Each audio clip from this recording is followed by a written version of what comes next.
நல்லவனா இருக்கலாங்க, ஆனா ரொம்பவே நல்லவனா இருந்ததால ஒருத்தனை ஹிஸ்டரியில இருந்தே தூக்கியிருக்காங்க. நம்ம தம்பி ப்ளூட்டோ தான். என்னடி சொல்ற?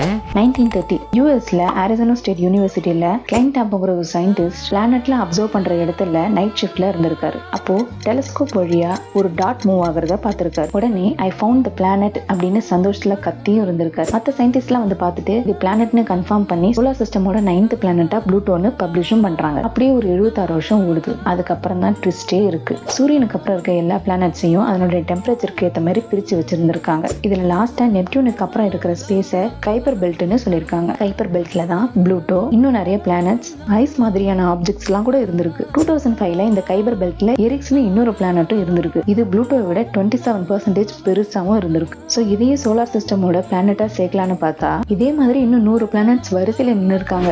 ஆகஸ்ட் 4, 2006ல 2500 சயின்டிஸ்டும் சேர்ந்து ஒரு முடிவு பண்றாங்க. ஏற்கனவே இருந்த பிளானட்ஸோட ரூல்ஸ் எல்லாம் சேஞ்ச் பண்ணிட்டு புதுசா 3 ரூல்ஸை கொண்டு வராங்க. ரூல் நம்பர் 1, சூரியனை சுத்தணும். ப்ளூட்டோ சுத்திருச்சு. ரூல் நம்பர் 2, கிராவிட்டியால ப்ளூட்டோ ரவுண்ட் ஷேப்ல இருக்கணும். அதுலயும் பாஸ் ஆயிடுச்சு. ரூல் நம்பர் 3, அதோட ஆர்பிட்ஸ்ல இருக்க மற்ற பிளானட்ஸ் எல்லாம் ஒன்னு அப்சர்வ் பண்ணிருக்கணும். அதை சுத்தி இருக்க எல்லா பிளானட்ஸ்க்கும் ஒரு பாஸா இருந்திருக்கணும். அதோட ஆர்பிட்ல மற்ற பிளானட்ஸையும் சுத்த விட்டுருக்கு. ஸோ இதனால சோலார் சிஸ்டமோட 9th பிளானட்